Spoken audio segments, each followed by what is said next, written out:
Shalom, Assalamualaikum. Kembali lagi dengan saya Melina Kartika. Kali ini saya akan memaparkan materi audit dengan judul Tes Audit Prabayar. Sebelum lanjut menonton video, jangan lupa like, subscribe, dan tekan tombol notifikasi agar kalian tidak ketinggalan video terbaru dari saya. Lanjut ke materi ya.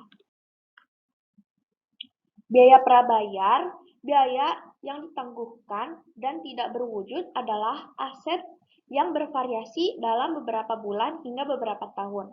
Contohnya di sini ada sewa prabayar, biaya organisasi, pajak prabayar, paten, asuransi prabayar, merek dagang, biaya tangguhan hak cipta, dan niat baik. Dalam beberapa kasus, akun-akun ini sangat material. Namun, dalam audit khas, perusahaan tidak memiliki banyak akun yang terdaftar atau tidak bermoral.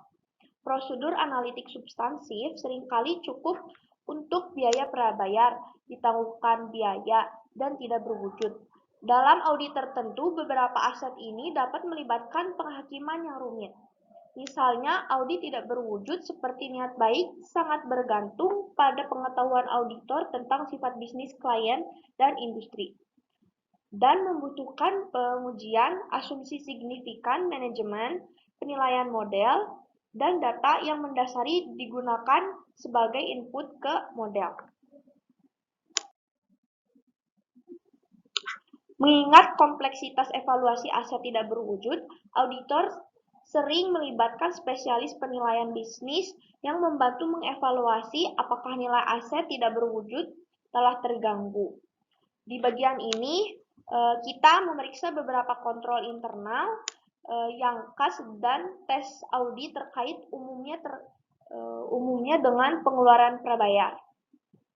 Contoh audit asuransi prabayar digunakan sebagai perwakilan rekening dari grup. Karena yang pertama, asuransi prabayar ditemukan di sebagian besar audit, hampir setiap perusahaan memiliki beberapa jenis asuransi. Yang kedua, permasalahan yang umum ditemui dalam audit asuransi prabayar adalah tipikal kelas akun ini. Dan yang ketiga, tanggung jawab auditor untuk peninjauan pertanggungan asuransi merupakan pertimbangan tidak ditemukan di akun lain dalam kategori ini. Ini adalah gambaran akun yang bisa digunakan untuk asuransi prabayar dan hubungan antara asuransi prabayar dan akuisisi, lalu pembayaran melalui debit dan rekening asuransi prabayar. Karena sumber debit di rekening aset adalah jurnal akuisisi, pembayaran asuransi premi telah diuji sebagian melalui tes kontrol dan tes substansi, transaksi akuisisi, dan pencairan uang tunai. Di sini ada kontrol internal atau internal kontrol. Kontrol internal untuk asuransi prabayar dan biaya asuransi dapat dibagi menjadi 3 kategori. Yang pertama, kontrol atas akuisisi dan pencatatan asuransi. Yang kedua, kontrol atas daftar asuransi. Dan yang ketiga, kontrol atas biaya off dan biaya asuransi. Kontrol akuisisi dan pencatatan asuransi merupakan bagian dari akuisisi dan pembayaran siklus. Konsisten dengan prosedur yang dibahas dalam siklus itu, otorisasi yang tepat untuk polis asuransi dan pembayaran premi asuransi merupakan kontrol yang penting. Perusahaan sering memiliki entry jurnal bulanan standar untuk mereklasifikasi pembayaran asuransi sebagai beban asuransi. Jika entry signifikan diperlukan untuk penyesuaian saldo asuransi prabayar pada akhir tahun, menunjukkan potensi kesalahan akuisisi asuransi sepanjang tahun atau dalam perhitungan saldo akhir tahun dalam asuransi prabayar. Dan ini ada audit tes.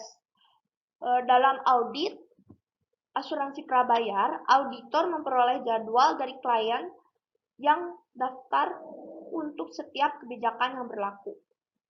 Di sini ada poin-poinnya, informasi kebijakan termasuk nomor polis, jumlah pertanggungan, dan premium. Lalu memulai saldo asuransi prabayar, kemudian pembayaran premi polis, jumlah yang dibebankan ke biaya asuransi, dan yang terakhir mengakhiri saldo asuransi prabayar. Sepanjang audit asuransi prabayar dan beban asuransi, auditor perlu diingat bahwa jumlah dalam biaya asuransi adalah residu. Satu-satunya tes saldo dalam rekening pengeluaran yang biasanya diperlukan termasuk prosedur analitis dan tes untuk memastikan bahwa semua biaya untuk biaya asuransi muncul dari kredit hingga asuransi prabayar. Karena pembayaran premi diuji bagian dari tes kontrol dan tes substansi, transaksi, dan prosedur analitis. Penekanan dalam pengujian rincian saldo adalah pada asuransi prabayar. Polis asuransi dalam jadwal asuransi prabayar ada kebijakan yang terdaftar. Dapat dilakukan dengan dua cara. Yang pertama, memeriksa sampel faktur asuransi dan polis yang berlaku untuk jadwal. Dan yang kedua, memperoleh konfirmasi informasi asuransi dari asuransi perusahaan agen. Di sini ada klien memiliki hak atas semua polis asuransi dalam jadwal asuransi prabayar. Pihak yang akan menerima manfaat jika klaim asuransi diajukan memiliki hak. Biasanya penerima yang disebutkan dalam kebijakan adalah klien. Tapi ketika ada hipotek atau lien lainnya, klaim asuransi dapat dibayarkan kepada kreditur. Ulasan polis asuransi bagi penuntut selain klien adalah ujian yang sangat baik dan liabilitas kabel dan aset yang dijanjikan. Jumlah prabayar pada jadwal akurat dan total ditambahkan dengan benar dan setuju dengan tes audit buku besar umum. Untuk memverifikasi keakuratan asuransi prabayar melibatkan verifikasi jumlah asuransi premi, lamanya masa polis, dan alokasi premi ke asuransi yang belum terekspirasi. Jumlah premi untuk kebijakan tertentu dan periode waktunya dapat diverifikasi pada saat yang sama dengan memeriksa faktur, premium, atau konfirmasi dari agen asuransi. Setelah keduanya diverifikasi, perhitungan klien tentang asuransi yang belum terekspirasi dapat diuji dengan perhitungan ulang. Jadwal asuransi prabayar dapat kemudian dikaki dan ditelusuri ke buku besar umum untuk menyelesaikan tes ikatan detail. Beban asuransi terkait asuransi prabayar diklasifikasikan dengan benar. Klasifikasi debit yang benar ke rekening pengeluaran asuransi yang berada harus ditinjau sebagai ujian laporan pendapatan. Dalam beberapa kasus, rekening pengeluaran yang sesuai jelas karena jenis asuransi, seperti kebijakan yang memikat sepotong peralatan.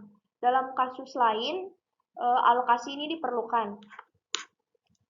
Misalnya, asuransi kebakaran pada bangunan mungkin memerlukan alokasi dari beberapa akun, termasuk overhead manufaktur, mengisi daya, akun, dan konsistensi yang benar dengan tahun-tahun sebelumnya adalah pertimbangan utama dalam mengevaluasi klasifikasi. Transaksi asuransi dicatat dalam periode yang benar. Cut-off untuk akuisisi asuransi biasanya bukan masalah yang signifikan karena jumlah kebijakan dan imaterialitas jumlah tersebut. Jika auditor memeriksa pemotongan akuisisi asuransi, mereka melakukannya sebagai bagian dari tes cut-off yang dibayarkan oleh akun.